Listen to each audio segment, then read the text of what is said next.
Hey everybody, welcome back to BobkeTV. I'm a few stages behind, so I'm going to try to get caught up real quick.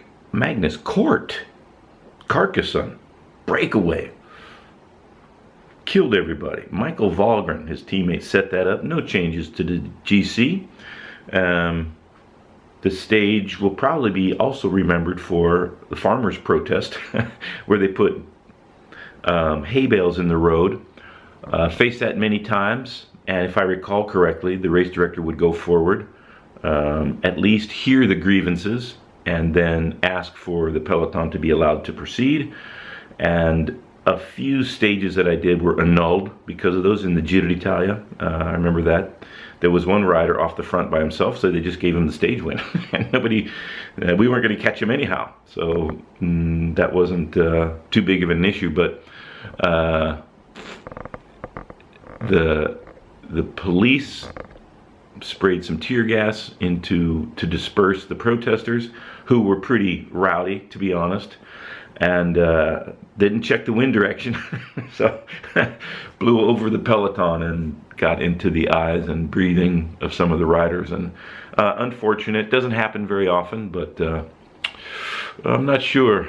You know, the peloton is on the open roads all across the world, and the Tour de France is so gigantic that it could be used as a backdrop for that type of thing, and you cannot put 140 miles of barriers. It's just impossible.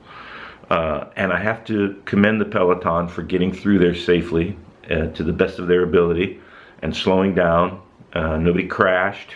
And they were going flat out to try to get the breakaway established. So that was, yeah, you fight against each other tooth and nail at the appropriate moments, but take care of each other when you can. Next stage, Bagnères de Luchon, and that was won in spectacular fashion on the descent by Julian Alaphilippe. King of the mountain currently, his second stage win. Adam Yates crashed in the last couple of corners, but I would imagine it would be pretty terrifying to try to hold off Julian Alaphilippe on a twisting descent of the Portillon that I did in the morning, and I thought this descent is going to make a difference.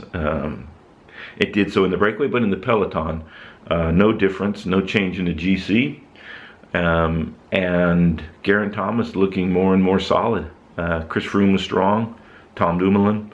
The Portillon itself, not a climb that's hard enough to break up the top 25, 30 riders. So Team Sky, just nice, steady, regular tempo, and got through the stage safely. On to one of the most difficult climbs in the history of the Tour de France, Col de Portet, super short stage, 65 kilometers, straight out of the blocks, Paris-Sourde. And I had climbed it the night before, and I was like, oh man, I'm really glad I'm not racing the Tour de France anymore. Good ride by Tanel Kangert. Came up a little bit short on the final climb with the accelerations of Nairo Quintana. Valverde went early. Landa tried to cover the moves, got dropped a little bit by Geraint Thomas at the end, but Valverde was up the road and did everything he could on the last climb to draw Quintana away from the chasers, and Quintana went on for an exceptional stage win at his favorite terrain, the high mountains, long climbs, very steep. Climbed up to the Pla d'Ade, which is about 3/4 of the way up. I'm so glad I'm not a professional cyclist anymore. And the GC is a clear focus. And after the Alps, I didn't feel like Chris Froome was at his best, and he got dropped in the finale by both Geraint Thomas and Tom Dumoulin and Primož Roglič. So Roglič moves pretty close to Froome. Tom Dumoulin moves past him, and Geraint Thomas consolidated his lead. And that short stage was, it finally broke the lock, the control that Team Sky has on the proceedings. And I think even though Geraint Thomas was the strongest at the end of the GC contenders, at least it wasn't a sky juggernaut to the finish line. Egan Bernal did a great ride in support of Geraint Thomas and Chris Froome.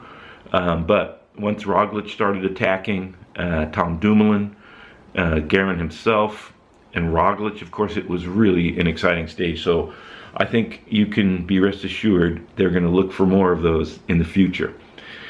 A few more days. Geraint, almost 2 minutes on Tom Dumoulin. I'm calling it right now. Geraint Thomas, yellow jersey, Paris, barring catastrophe. Thanks for watching, everybody.